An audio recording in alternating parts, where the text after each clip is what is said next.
Hello and welcome to Choosify. Today on the show, we have Rishi from Easy Peasy Finance. He's actually 15 years old and he got into personal finance at 6, if you would believe that. And he gives the inception story on the podcast. He started investing at 7 and he created his YouTube channel at 8 and he's put out over 1,000 videos now. And while we talk about second generation FI here as a way that those of us who are a bit older can teach our kids or maybe nieces or nephews or family friends or whatever, I think Rishi speaks to everyone. He speaks to people who are just getting started with FI. Even though he's 15, I urge you to look past that because he's extraordinarily wise. And what we talk about throughout this episode is really experimentation. And we can experiment teaching our kids, we can experiment teaching family members, etc. And frankly, we can experiment teaching ourselves. And I think that mindset is what is going to set you apart and what is going to make this a really successful journey to FI. I think you're really going to enjoy this episode. And with that, welcome to Choose FI.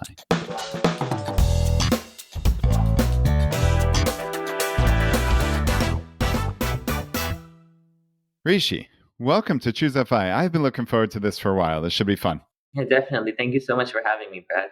Yeah. Well, thank you for being here. So you are 15 years old. You have a YouTube channel, Easy Peasy Finance, that has, at last check, has about 40,000 subscribers. And you've produced content over the last 7 years, which is 7 plus. You might correct me on that.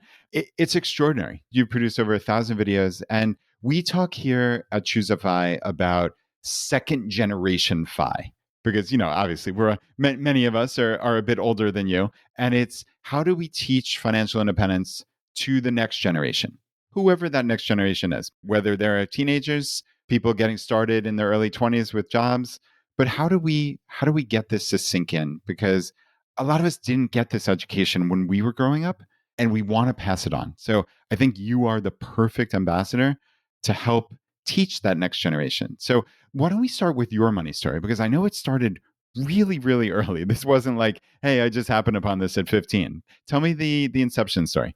Yeah, thank you so much. So my interest in finance and my finance journey started when I was 6. My parents were reading a book on personal finance. It was I Will Teach You to Be Rich, which is about practical money management. Maybe some of you have also read it, but that's definitely not meant for kids to read to learn concept. It's much more practical application for what adults can do to manage their money and young adults. But even though I was just 6 at the time, I was still really enamored when I was reading it. And after that, that's what really sparked my interest in personal finance. And actually, based on what I read in that book, when I was 7, my parents had to change the date for one of the flights when we were traveling. And because of that, they were charged a fee to change the date of the flight.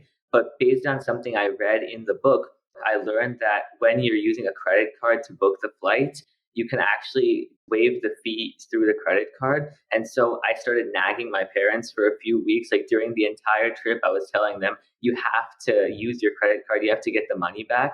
And at first, they didn't think that it would actually work. And they just didn't really listen to me.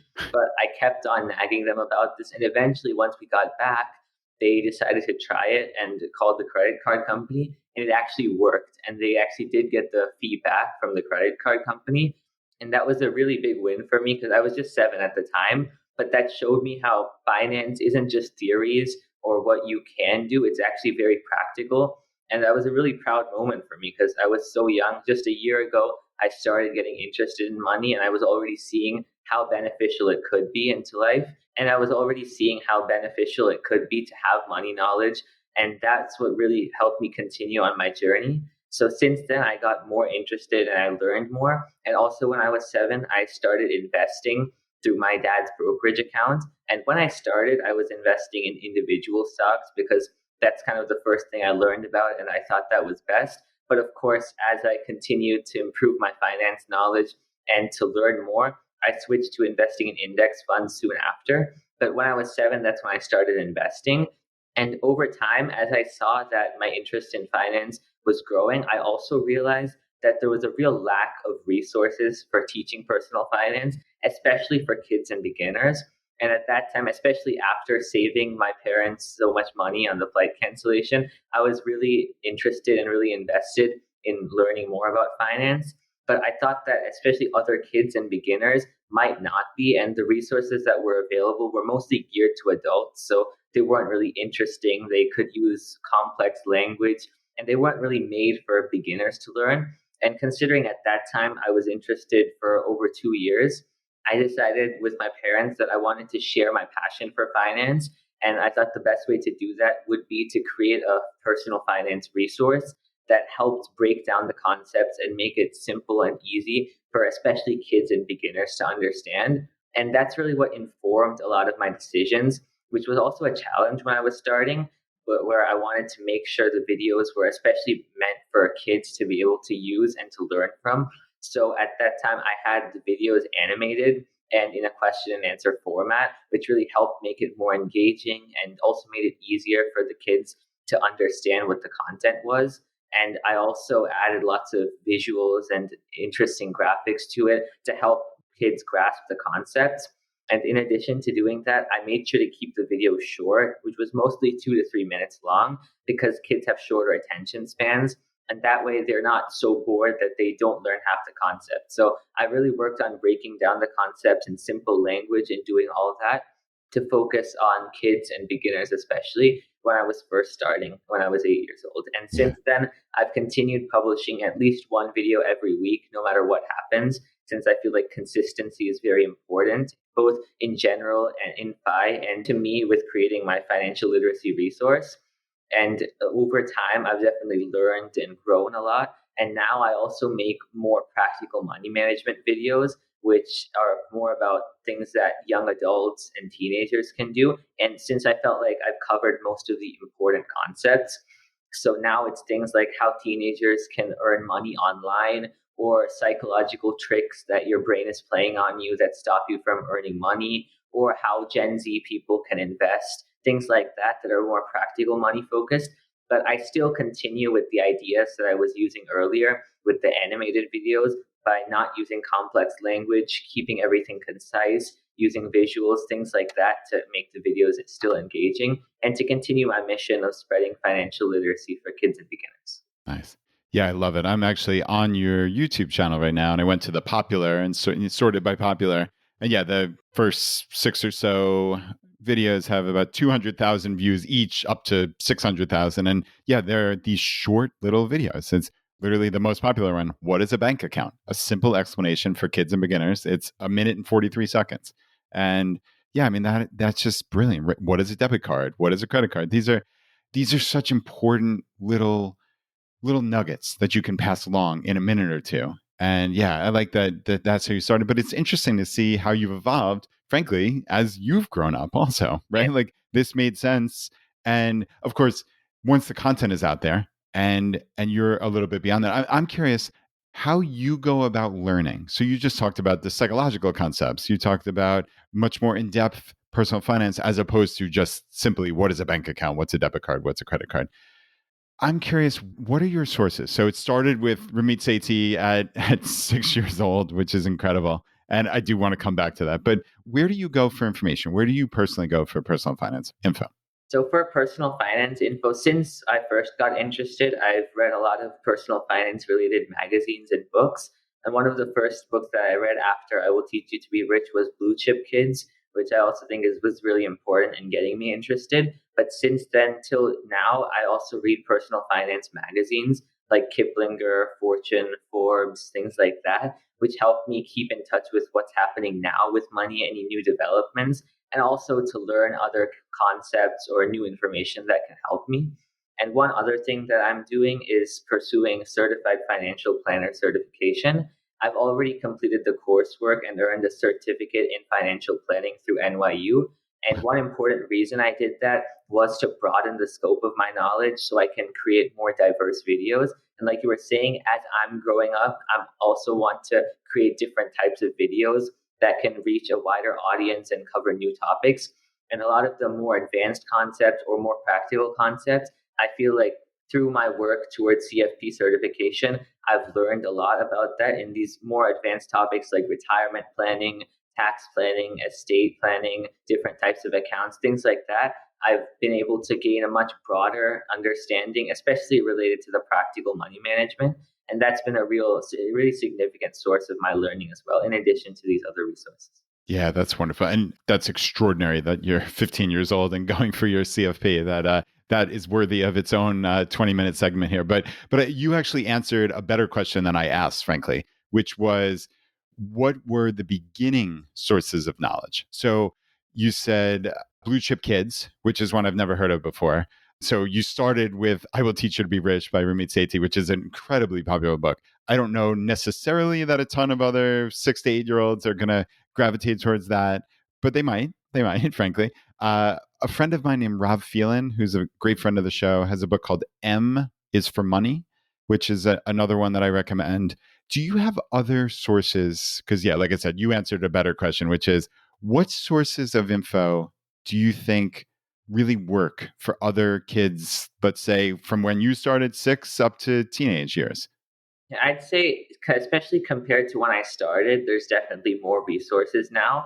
So, in addition to what I was using, there's more things that have been made. And also, my resource, Easy Peasy Finance, definitely is something that parents, schools, and kids have been using to learn about the financial concepts. But one thing that parents might also overlook is what they can do to help teach their kids about personal finance, starting when they're very young, because most kids develop a lot of their finance related habits or ideas by the time they're only 7. But most people don't learn about money until they're adults, or at least until they're near adults. So it's really important to start the financial literacy journey really early, which is something that I'm working toward. And there's a few things that parents can do that are really useful toward this. Since unfortunately a lot of schools don't teach personal finance, it really falls to the parents to do this. And one really important thing that my parents also did with me is to give their kid an allowance, because that allows the kid to manage money on their own and have some freedom, but it also lets them make mistakes early when the stakes are a lot lower. So, for example, if a kid wants to buy some new sneakers, then if there's a concert in town like a week later, they won't be able to go because they'll have spent all the money. And those kinds of lessons about how earning money is a lot harder than spending money, and about the importance of saving and delayed gratification, those are really important to learn. And it's a lot more powerful when the kids or teenagers learn them through action than just the concepts alone. So that's a really important thing parents can do. And that's also something my parents did with me. They gave me an allowance of my age every week in money. So when I was 6, they gave me $6 per week. And that's also something that really helped me. And one other thing parents can do related to an allowance is to match their kids' savings, similar to a 401k, where to incentivize kids to build these habits of savings that'll help them in the long run. They can match, say, dollar for dollar for the kids' savings to incentivize them to build these really good habits. Yeah. And one more thing that my parents also did with me that's really helpful is to not just talk about finance separately, but to really involve the kids in day to day activities that relate to money and use those as teachable moments. So, for example, when we were checking out at a store, my parents would tell me about how we're using money to, that's when I was really young, about how we're using money to buy the things at the store and how credit cards work and that we're using credit cards. Or that when we're taking money out of an ATM, it isn't just coming out of nowhere, it's coming out of the bank account and money that you earn, things like that. But depending on age, the topics parents can cover are really different. Like for middle school students, for example, parents can talk about investing or about taxes or things like that. But if the kids are older, like in high school, they can involve the kid in creating a household budget, which is also a really important skill that adults unfortunately sometimes lack. But these kinds of involvements in day to day activities related to money are really important to help the kid gain a strong understanding starting when they're really young. And one last thing that parents can do is to be a good financial role model, because, like I said about kids learning by the time they're 7, even if parents don't actually teach kids financial literacy skills when they're young, just by observing what the parents do and by observing what people around them do, they'll build a lot of beliefs and habits related to money. So, by practicing good money skills, as well as the other things like giving an allowance and involving day to day activities, parents can take a really good step in making their kids financially literate and helping them in the future when they'll have to manage their own money. Yeah. Yeah, there's so many important things you just said. And It's interesting because I have a 17-year-old daughter and a now 14-year-old daughter. And it's been intriguing to see how our financial education has really changed and evolved over the years. And I think you hit on this perfectly is as your kids get older, there are different lessons and there's a different ability for them to get more involved. I love that concept of the household budget, frankly, because I mean, my girls, in fairness, I don't know how they could possibly know this, but they have no idea what things cost or even honestly the categories. Like that there is a water bill. And my girls might know this, but many kids might not, like that there's a water bill, that you have to pay a bill for the trash disposal to come every Thursday or whatever it is in your town or your location. Like I think just any type of financial awareness that we can pass along as like day-to-day lessons, with it just being as a natural part of life. I think you nailed this. And I've seen, this is what I've tried to do so much with my own girls is, yeah, just really make it okay to talk about finance. Make it okay to talk about money, right? And I'm curious. So you said, and we did something very similar in terms of giving a dollar figure of allowance for that equated to the age. So when they're 8 years old, they'd get $8. But now we put kind of stipulations on it in the sense that they're the three buckets, right? The saving, spending, and charity. It sounds like your parents did not do that and left that up to you, which frankly I like a lot better because then they can help incentivize behavior by giving you the option to do what you wanted to do. So talk me through how they did that and how you treated, let's say when you were 12 years old and you got $12 every week. How did you think about that $12? Definitely the type of allowance and the structure that works best. It depends on the parents and the kids and what they think is best, as well as like if parents see how their kids are managing their allowance, they might decide to change it. But for me, what my parents did was they gave me the money, but they didn't like tell me exactly how to use it. But since I was learning about money and finance, I was really interested in investing, especially because I could see the magical power of compounding and how, as you know, of course, the earlier you start investing, the exponentially more money you'll have by the time you use the money in retirement. So naturally, even when I started investing when I was 7, I wanted to invest all of my allowance starting then, which of course most kids wouldn't want to do that. But for me, that's something that I wanted to do naturally because I was already aware of the importance of investing. And so that's how I've been using my allowance. It's all been going to investing. And another thing, a lot of things happened when I was 7. One more thing was that I decided to stop having birthday parties because I saw, like, once my parents told me how expensive they were, I thought I wasn't really getting as much enjoyment out of them as they were paying for the parties.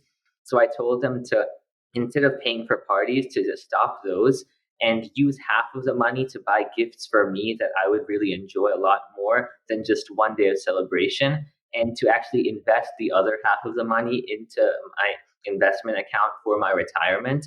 And so that way I was getting enjoyment on my birthday. It wasn't like I was just saving everything and just being sad. No, I was still having fun, but I was also being able to invest for my future. And those kinds of decisions, since they didn't tell me exactly how to use the money, it was a lot more organic. And when I made those decisions, I'm sure it helped me a lot more because it was something that I actually decided to do. It's not like they were telling me to do it. And whether it's like that where the kid wants to save more or the kid wants to spend more, the lessons still work. Like what I was saying earlier about the kid spending all their money and then not having anything when they want to buy something urgently. Those kinds of lessons too, even if it's not related to spending, those can be really powerful, especially since nowadays there's a lot of consumerism, and because of all the advertising, people are often tempted to spend a lot more than they should or a lot more than they can afford to.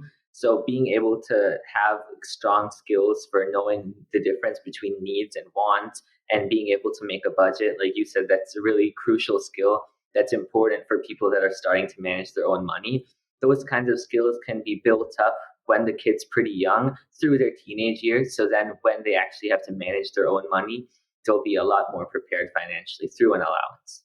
Yeah, that's this is really great. And as you're talking about that not having the parties, I could not help but think about how many billions of dollars are spent on weddings which is another. I mean, you think about that is literally a 5 hour party, and many people are spending between $20 and $100,000 on a 5 hour party. I mean, goodness, to think about how much better served you'd be setting up your financial life if you took a portion of that. Sure, go on a big trip, go on a fancy honeymoon, and then take the rest and just save it. I mean, goodness, it's obviously outside the scope of what you're talking about, but the point holds. That's actually something that I was thinking about. Like when Nice. I was first getting interested in money, like when I was around like 6 to 8, that's an idea that I had. And I also told my parents at the time that I didn't want to have a fancy wedding. I'd instead use that on a honeymoon, like you said, to travel and You're kidding me. enjoy, and then put the rest toward either buying a house or investing. And like you said, that's not something that a lot of people consider. And my parents were also really surprised, but that's something I was thinking, similar to birthday parties, but like you said, on a much larger scale, because that amount of money, especially for a young adult who has a lot of time to let the money grow, that can be really beneficial if they use the money. But of course, most people wouldn't want to do that. So it's really about balancing what you want and what makes you happy versus where you're able to cut back and where you're able to save and invest more. Yes. I love that we're on the same wavelength with that. That's really cool. And yeah, I think again, we're trying to set people up for how do they teach their kids, or there are going to be many teenagers who are listening to this episode. So let's be clear, it's not entirely passing on from one generation to the next. But I think what you and I to a lesser degree are trying to get across here is it's about lessons. It's about how do you pass along lessons that give people and give children, give them options, right? And give them the ability to make choices, because everything at the end of the day, it's decision making and trade-offs, right? So like how can you build more of that in? I'm thinking about your party, right? And okay, you said I'm going to take $100. Well, in my mind, okay, a $200 party. I'm just making that up, right? Okay, $100 my parents take and buy gifts, and then 100 we're going to invest. But it would be interesting if your parents said, "Hey, what about for every extra dollar you put from spending to saving, we'll then match a dollar for dollar," right? Like, okay, that might change your answer. I like what you said. And no, I know you were joking about I was going to be sad on my birthday, but because you're such an investor, I'm certain you wouldn't have been sad. But nevertheless, that's one of the cool things. The three of you together could have set this up in any way, which is really neat. And I think that's what we're trying to get across to people listening, right? Is like you can incentivize behavior. You can try to get your kids to save, or frankly, sometimes spending money. We both know this. Spending money is a really important part of financial life, right? Like there's nobody's advocating save 100% of your income. That is not a good life. It just Yeah. simply isn't. So, okay, as you well know, this podcast is about taking action. And I always want to get these little tips because people really thrive in them. Going back to the allowance, did your parents give you actual tangible cash? And then second to that is if they did, or maybe this was on a spreadsheet, I'm not sure exactly how they gave you the money. But then how did you invest it? Like, and how hands-on did your parents let you be? Did you have the logins to the brokerage account? Did you have to ask your mom or dad to log in? How did you track this? Like this kind of stuff is really the difference between, oh, it sounds good, I'll let my kid invest too. This is how it's actually done. Yeah, definitely. Like the specifics are really important if you want to put it into action. So, like for me personally, when I was first getting an allowance, they did give it to me in cash. But soon after, I decided I wanted to invest everything. So at that point, it really didn't make sense to give me the money and then invest it. So I invested through my dad's brokerage account, and I kept track of everything in a spreadsheet that he made, and he kept updating based on what I wanted to do. So, for example, when I first started, I wanted to invest in individual stocks. So I looked at like a list of companies that he thought were good based on his research from earlier. And then I talked to him and said that I wanted to invest in these. So anytime that my allowance grew to enough to buy one stock, then he would invest in the one that I wanted to invest in.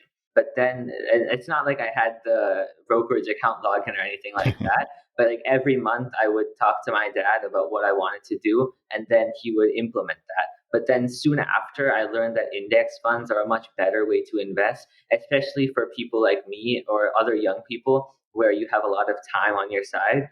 So soon after, I just invested in an S&P 500 based index fund, And at that point, it was really hands off because that's also the goal of dollar cost averaging, right? Not having to think about investing and being able to just consistently invest over time and grow your money. So for a long time now, I haven't actually been doing much related to my investments. It's just happening automatically, which is how it should be, and how I also tell my viewers to set up their investments, because that way you're growing money for the long term automatically, and you don't have to think about it or get scared when the market drops or anything like that. How do you explain to the people that you educate about index funds? How do you explain what an index fund is and why that is in your opinion, a more optimal investing strategy for your investing lifetime, which frankly is another 80 plus years, right? As opposed to individual stocks. How do you get that point across?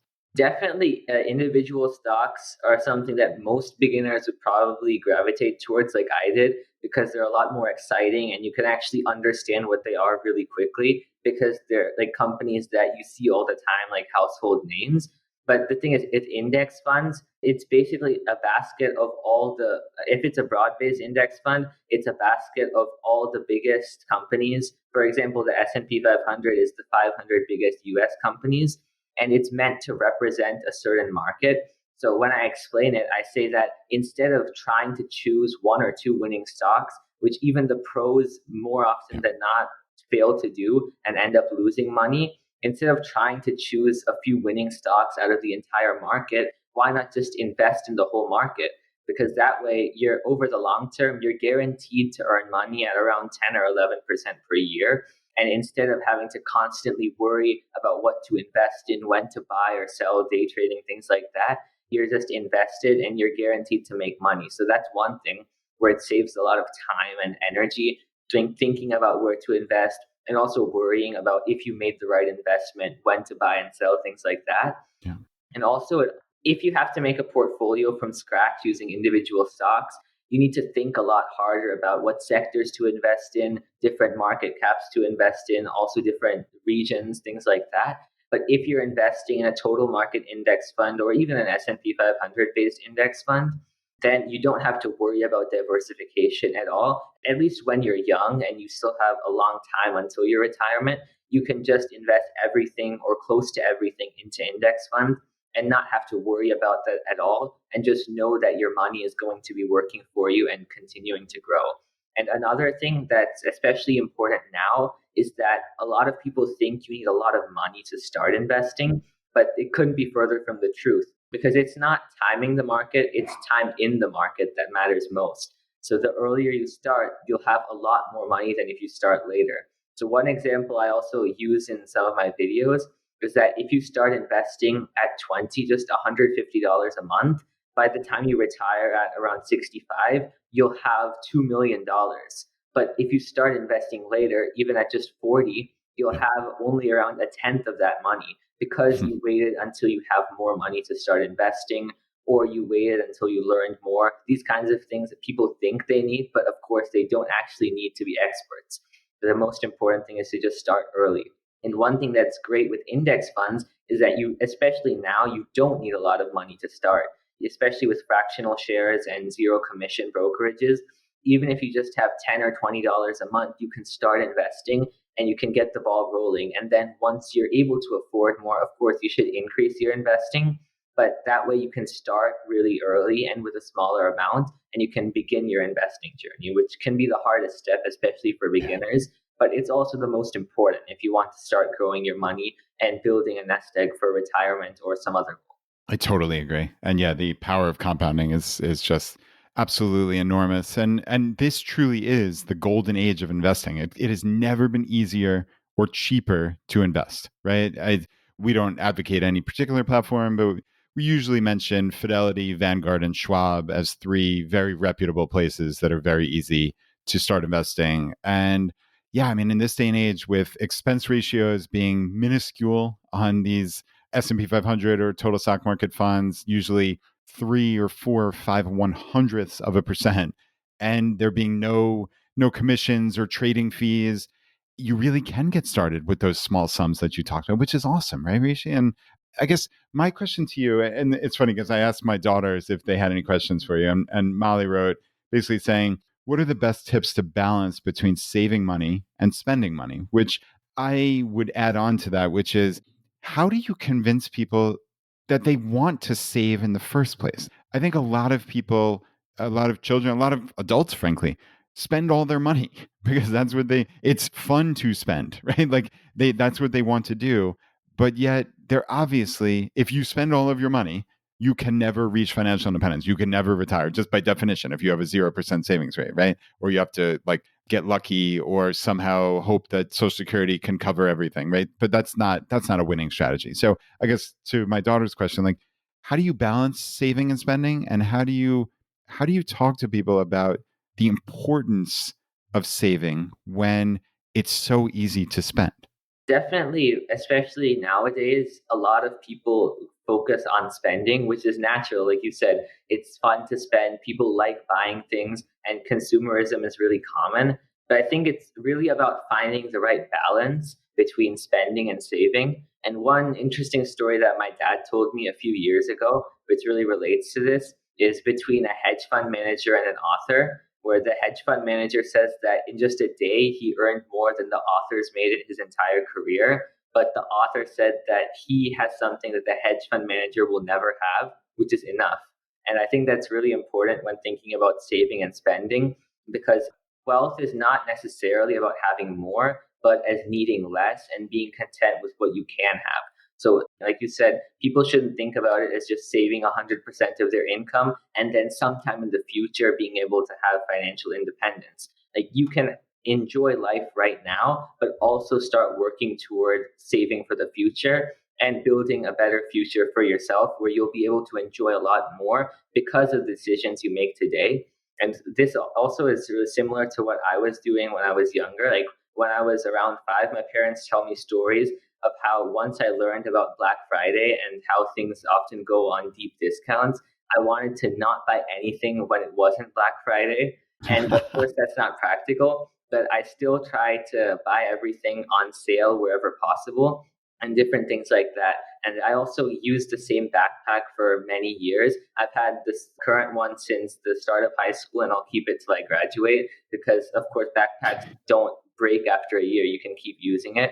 So things like that, wherever you find opportunities to save money in your life is where you need to find the right balance, because it's not about just saving everything or spending everything. You need to really find a middle ground. So for example, I don't really care about brands or fashion or sneakers, things like that, but I do care about experiences. So instead of spending money on those things, for example, when I'm traveling with my family, I spend on experiences in the place I visit. Or I also look for sales on things that make me happy, like video games or fishing gear. Because to me, a $50 t shirt is the same as a $10 one. I don't really get any enjoyment out of that. But if I save that money and instead I buy a video game for $50, that would be a lot better because that would give me many hours of entertainment. But if I bought both, then that would not be an ideal situation because, like you were saying, if people spend all their money, then they'll never achieve financial independence. So it's really about finding what makes you happy and what brings you value now and being able to balance that with where you're okay cutting back so that you can have more enjoyment and have more wealth in the future. Because through this intentional spending, you're really able to enjoy life in the moment while also really building toward financial independence in the future without having to sacrifice all of your quality of life now. Yeah. Oh, Rishi, the audience can't see this, but you can. I have a big smile on my face the entire time you're talking. And the reason why, aside from the fact that what you're saying is profound, is that you and I are so similar. It's unbelievable. So I kid you not. I have my high school backpack that I go to the gym basically 7 days a week now. And I bring my JanSport backpack from when the time I was literally your age, 15.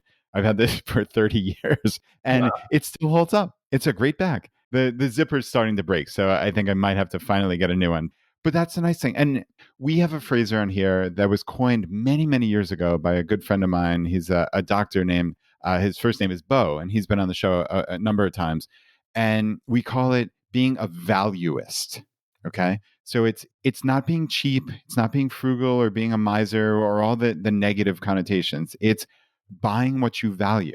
And that is in the eye of the beholder. And it sounds like you see that in terms of it's not about trying to spend as little money as you possibly can on things. Like you said, it's about utility and finding the sweet spot for you. Like that $50 t-shirt, in your case, your example, the $10 t-shirt is going to be just as warm as the $50 one, right? Like it might even last just as long. I have plenty of t-shirts that I am similar in that I try to optimize for shirts that I like. And I'll find a type of shirt that I like and then just buy 5 or 10 of them and just that's my wardrobe for the next year or two. And it cuts down on decision making. Like that's how my valueless brain works. And it's interesting how I think that's a really good way of going through life. And again, it's not trying to buy cheap things that are going to break. I mean, there are many things that I buy that are much more expensive than the lower level version. But if I plan on using it for years, I'm getting value and utility out of that. And again, it's case by case, of course. But I think everybody should really think about that. Like, what are you looking to get out of this purchase? And how can you optimize it for however that works for you? So yeah, really like how you said that. Thanks. So I am curious how and we can jump around so much, but how and where do you invest now? So both and you don't have to say specifically what brokerage, but you obviously earn, I imagine you earn some YouTube revenue and maybe other types of revenue. Are you putting that still into a taxable brokerage account? Are you putting it into a Roth IRA? How do you personally think about the different buckets where you can invest? Yeah, it's a great point that you're bringing up. When I started, I wasn't earning anything from Easy Peasy Finance, and even now, it's only very little from ad revenue.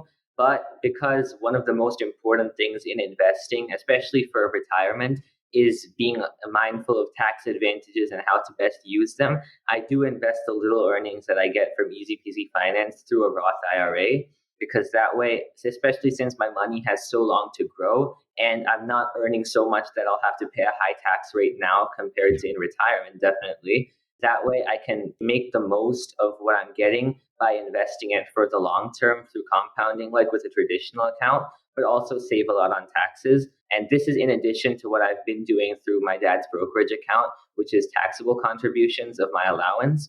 But I am investing the little earnings that I get now in the Roth IRA. Okay. I like that. And yeah, I also like how, yeah, of course, just because you have a YouTube channel, even a successful one, it doesn't mean you're rolling in money by any stretch. But the nice thing is, yeah, net of expenses, whatever expenses you have, I assume you have production expenses and such, all that profit can just go in a Roth and grow forever. And you will never, because of the by definition, the Roth account, you're never gonna have to pay tax on that. So I mean, goodness, the compounding of working from 15 years old to even 59 and a half, not less 60, 70, 80, 90 when you may or may not need it. So, yeah, I mean, that's really, really cool. Okay, so right, you said low cost index funds, and that's what you advise. How do you personally think about college? I think this is a big sticking point for a lot of people who and you can never know where the world is going. So and just like in investing, right? We don't try to prognosticate in terms of is the market going up? Is it going down? Nobody knows, right? Like nobody knows if AI is going to change the entire landscape of jobs. Like, I think it's kind of foolhardy to try to even do that. But nevertheless, the world is constantly changing. That we know for sure, right? Like that's not a stretch to say the world is changing. I think for many, many decades, certainly people my age and older, college was the path. And I'm curious both how you think about college and many people your generation think about college. Is it still just the de facto, like we are going to college after high school? Are people starting to think about other options?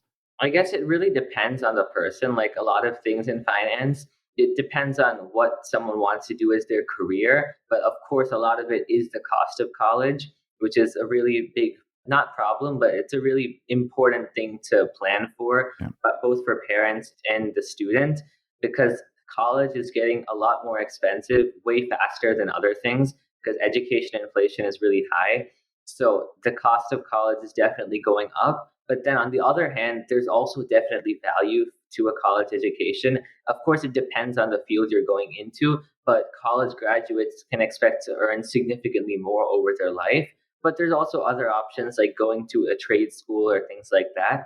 So I think it really is on a case by case basis. You can't say there are definitely trends, for how people are thinking about college. And I guess definitely fewer people are considering college, like you said, the de facto option. They're more considering alternative paths. But I think college is still really important. And especially paying for college is something that parents and kids must think about. Like whether they're going to a private college or an in state school for cost, where they'll be able to get more scholarships or financial aid, or looking for third party scholarships, things like that. So there are now more factors to consider when thinking about both how to pay for college and whether to go to college. But I still think for most people, it's an important option that they'll consider. Okay. Yeah, that sounds about right. And that ties to, so I have a high school senior, my older daughter is a high school senior. So she is in the thick of, she just got her applications in. So yeah, we are really in the thick of it now. And it is interesting because there are a lot of potential optimizations, and we've talked about them here for years. I'm going to ask you in a second if you have any thoughts on paying for college, because you actually told me before we hit record that you're in 11th grade. So you're 15, but you're in 11th grade. So the college decisions are right around the corner for you. So based on your financial knowledge and wherewithal, I suspect you've already been thinking about this. But there are lots of things you can do. Like you said, there are many private scholarships. We've highlighted a bunch of them over the years, just some wacky ones. Even way back when there was a college caddy scholarship, a golf caddy scholarship that somebody talked about in the Big Ten, which is interesting. Recent guest Sonny Burns talked about a scholarship that the Department of Defense offers. I think it's called the SMART Scholarship for people going into engineering and tech, which is remarkable. They pay for your college and they give you a $25,000 stipend per year. So there are lots of these one-off things. But one of the most reliable ways that I've seen is going to community college.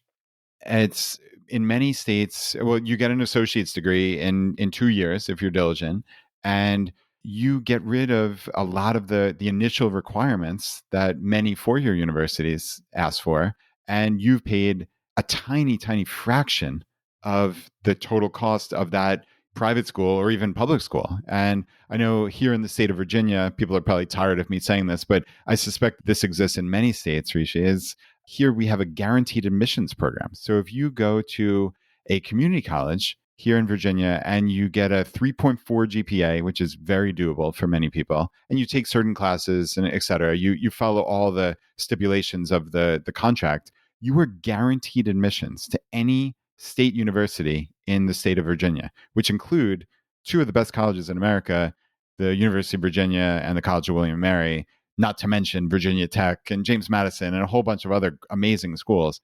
So, I mean, that's a really cool way. Like, that's essentially saving half on college. And I can't even convince my own daughter to do this. So, it's easy to say and harder to do. But I'm curious, how do you think about your upcoming college decision and paying for it? Yeah, definitely paying for college is really important and can be a challenge, but it's important, like you said, to consider all the different options. What you mentioned is also something that I've shared in some past videos about how you can go to a much less expensive school for the first 2 years of college. And then, if it benefits you in your chosen career, you can go to a more expensive school later on. But like you said, a lot of the things that sound good in theory or on paper are not things that people want to do. So it's important to consider other options. Since a lot of these things don't work as well in practice, there are also other things, like you said, related to scholarships or going to less expensive schools that are still good for all 4 years, things like that. And personally, for my paying for college, what I was saying earlier about involving their kids in day to day activities, that's something that my parents did related to paying for college. Now that I'm a lot closer to needing to use the money in my 529, we've been discussing how to rebalance it, because for a while it's been all in stocks, but now it's time to include more fixed income and make it Mm. more conservative. That's just another example where involving kids can be really useful. And that's also helping me see how important it is to save for college, as well as how much college costs compared to what I've saved, what I'll need to take out as a student loan or pay for with scholarships, things like that. Yeah, and I think this goes back to really the theme of the entire conversation, which is include your kids in the decision making, right? And like there are trade offs to every decision. This is life, this is personal finance, it's trade offs. So, okay, let's say your parents did save diligently in a 529, which is wonderful. And it puts you in a very, very comfortable, privileged, I don't love that word, but privileged place. But there are still lessons to be had from that, which are, all right, well, what if I went to a private school, which costs $80,000 a year? And we have, even again, if we're in this amazing position where we have $100,000 in a 529, all right, well, that's going to go pretty darn quick. That's going to last about a year and change. But what if you went to a state school? Well, maybe that's only $30,000 or $40,000 a year. That makes a big difference. What if you went to a school that you could get a merit scholarship to that might not have as big of a or fancy of a reputation? All right, well, that's a whole thing altogether. Right now, you have some money left over. Maybe some people have siblings that money could go towards the siblings. Maybe your parents in that case would say, okay, well, if you go to the school where you get this full scholarship, we'll give you this money we have in the 529 and put it in your brokerage account or a portion of it or something like that. Like, again, we're not trying to be prescriptive here. I think this is the most important thing to get across. There's no prescription, okay? There's no prescription when you teach lessons to your kids. You can play around with this and you can play around with it together. And the more that you include your kids in the conversation, I think the better. And the more that you give them decisions, age appropriate decisions, the better off all of you will be. And the more well suited they will be when it comes time for them to make decisions on their own, because frankly, that's coming quickly. All right. So, Rishi, I think we talked about college sufficiently. I want to go back to the larger concept of financial independence. So, how do you think about FI? Is FI even on your radar screen? Or is it just like the 4% rule and all these things? Like, has this crossed your plate? Or are you just really focused on, hey, I'm working on the inputs. I'm saving as much as I can. I'm investing for the long term. And I'm just doing that week after week? Or do you think about the larger picture? I'm definitely considering the larger picture as well. But right now, at my age, there's a lot of unknowns about what my situation will be, like exactly what my career will be, how much I'll need in my retirement, like per month, how the situation of the economy and the world in general will be, things like that. So, like you said, right now, I'm mostly focusing on the inputs of investing my allowance and also the little earnings that I get from Easy Peasy Finance, and also familiarizing myself with different concepts related to FI and money management, which I'm also sharing through my videos and website. But definitely right now, it's more focused on the inputs. And once I get more clarity about how my life will be as an adult, then I'll start to specifically work toward FI goals that are for me and tailored to my situation.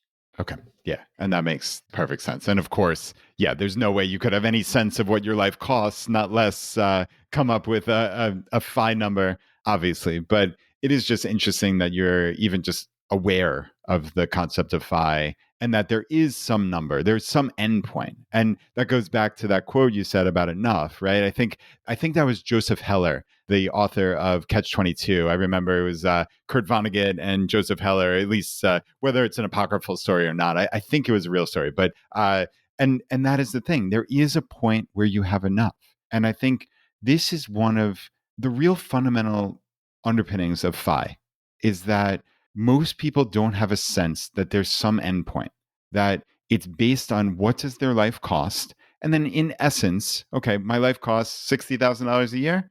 I multiply by 25, and that's my FI number. I spend $200,000 a year. I multiply by 25, that's my FI number. It doesn't, we're agnostic as to how much you spend. Your life costs what your life costs. But the nice thing is there is some number, as opposed to, I think a lot of people get scared when it sounds so uncertain to them, right? The word I always use is nebulous. Like it just sounds nebulous. Like, am I ever going to retire? Is this possible? You have a lot of people fear mongering in the personal finance world of everything's going to be so expensive. You can never do this. And I think that's a real shame because I think it turns people off and it makes them not even want to get started. And I think what you and I are trying to do is to get people, embolden them to take action. And I think it's just really critical that you don't just sit and A, be scared, or B, just take in information, right? Like I think that's what you're trying to do is you're giving these bite-sized nuggets of information to get people to get off the couch and take action, even in that small way, even in investing $10. And I'm curious, you teach a lot of kids your age about money. Is there a first step? And the answer might simply be no, but like, is there something that you tell people like, just do this, just take action? Like for me, while you're thinking about that, I'll tell you what I do, which is for adults who maybe don't really know what their finances look like. It's just get it down on paper. Now, this isn't the same for a 12-year-old or 15-year-old because your personal finance world is not that complicated. But for adults, it's just be honest with yourself. Just write everything down, and then you can move forward from there. How do you think about educating and informing kids your age in terms of what's the first thing you can do to make your financial life better? I think the first thing that's really important is to know the difference between needs and wants and how to spend consciously and mindfully. Since, especially for teenagers, there's a lot of things they can spend on, but like adults as well, they don't have unlimited money to spend with. So I'd say for people my age, the most important thing, like we were discussing earlier, is to find out what you really value and what brings you the most utility, but also know where you're willing to not spend money and instead use that money to save for the future or also to give to charity. Knowing needs and wants and also what makes you happy is a great foundation. And upon that, you can build with your future knowledge, like getting financial literacy skills, learning how to make a household budget for when you're older and have to actually manage your money, starting to invest either with allowance or things like that, or from your first paycheck. But for people my age, I'd say the foundation is knowing needs versus wants and how to spend mindfully. And one thing related to that is some teenagers think that credit cards are free money, which might sound crazy to people who are more like aware about things like that. But to young people who don't have the financial literacy education, unfortunately, those kinds of mistakes can lead to significant consequences. So just becoming more familiar with finance related concepts and practical money management, and especially to start with needs versus wants, can be really helpful, both now when the person's a teenager and especially when they're an adult and have to manage money, and when mistakes that they make when they're having a job and getting a paycheck can lead to far worse consequences than if they make the mistakes now with an allowance. Yes, I love that. I absolutely love that. Rishi, the last thing I wanted to ask you is another question that just came in from my daughters. Are texting me. So they wanted to ask what kind of jobs, if they wanted to earn some money, do you talk about the earning side as well? So I think the saving side, the investing side, that we've covered. But what about jobs for teenagers? Somebody wants to get involved, they want to earn some money, they want to start investing. What do you say about that? Definitely, when I started, it was more on the concept, but now I've actually made a video about that, and it's one of my most popular recent videos about how teenagers can make money online or using only their smartphone. And I think that's really important because for teenagers to be able to learn the best lessons, they also need to have money to use, especially if they don't get an allowance, or even if they do and they want to add to that. Getting a job is really great to get practical experience and to get money to start to learn money management skills with. And in that, for teenagers, a lot of the best jobs are online. Things like designing thumbnails or updating websites or making websites load faster or creating TikToks or things like that that don't require a lot of like physical labor are things that teenagers are already familiar with because they're really tech savvy usually. Those kinds of jobs are really the best because they're things that teenagers would want to do. And after getting money from that, they can start to learn personal finance lessons and, of course, also spend some of it to really get the benefits of hard work. Yeah, I love that. It's funny that you mentioned thumbnails because I'm vaguely thinking about putting video back on our podcast. And I spoke with a friend of mine yesterday, and we were talking about YouTube, and he was saying about the thumbnails, and I just like recoiled in horror at the thought of having to do all these silly faces and other things. And I don't think I could ever, at this point in my life, do that. But nevertheless, like I could get my kids to create thumbnails for me. I know they do that. My daughter has a roller coaster channel. She's a roller coaster enthusiast, and I think she calls it the Coaster Authority for anybody who's interested. And yeah, I mean, she's just getting started, so there's not a lot of content there by any means. But she has these skills, and I'm blown away by the editing skills that she has, and it's just innate because kids your generation grew up on these things, and people like me who I'm certainly pretty darn tech savvy, but did not grow up on this, so they're just skills that have eluded me. So I love that, and yeah, I just wanted to close out really parroting back something you just said, which I think is really summarizes our conversation perfectly, which is the kids are they're getting money to learn money management skills. That is the key here. Okay. So both internally, but if you want to make this, if you're listening to this and you have someone, a niece or nephew or a friend or a child, the key is not making them wealthy at 8 years old or 12 or 15. The key is teaching them money management skills and teaching them the concept of trade-offs and making decisions. And like you said repeatedly, you can make mistakes, small mistakes now, and they don't matter nearly as much as making a big mistake when you're 25 or 35 or 55. And I think you've explained that just so beautifully. I'm honestly, Rishi, I'm just really impressed by you. I Thank you. think, yeah, I'm blown away. And I would love, so we've mentioned repeatedly, so it's easy peasy. So Easy Peasy Finance is your channel. So you have a website of the same name, easypeasyfinance.com, Easy Peasy Finance on YouTube. There are just, I think, 1,000+ videos. These are amazing places to start. Rishi, is there any last advice you want to give, or just simply how somebody could get in touch with you, or is it really those two ways are the best? Yeah, those are the best. My YouTube channel is Easy Peasy Finance. And if you want to get access to quizzes, infographics, free courses, and other resources, then go to my website, easypeasyfinance.com. And as a final thought, I'd say it really depends on who's watching this. If you're a parent, then as you've seen in the conversation so far, definitely don't underestimate the role you play in making your kid gain financial literacy skills. You have the biggest role of anyone. So, really involving them in the day to day topics related to money and bringing them into the conversation, as well as giving them an allowance and teaching using resources. Those things are really important to make your kid financially savvy for their future. And if you're a teenager or a young adult watching this, it's really important to start learning money management skills now if you're young, and start investing from the first paycheck, especially since you have time on your side like I do. And by using the right strategies, don't get tempted by day trading or Bitcoin or hot stocks. I know a lot of young people do unfortunately fall for things like that, but investing for the long term using index funds is the best strategy. And one thing that I also like to say in my videos is that the best time to start investing was yesterday, but the second best time is today. So don't wait until you have a lot of money or you think you need a lot of experience or knowledge to start. Just start investing now with whatever money you have, and your future self will thank you. Rishi, that is brilliant advice. I love it. Thank you so much for reaching out to me. Thank you so much for coming on the podcast. Thanks so much for having me. Yeah, it's really important what you're doing. So thank you again. All right, everyone. Thanks for being here. Thanks for being part of the Choosify community. As always, get involved, take action, pass this on to somebody. That's the point. You're not just sitting here passively taking in information. You're getting up and you're taking action. You're making your life better and the lives of the people in your world better. That's the key. That's what we're doing here. Thanks for being part of the community. And until next time, thanks for listening to Choose That Fi.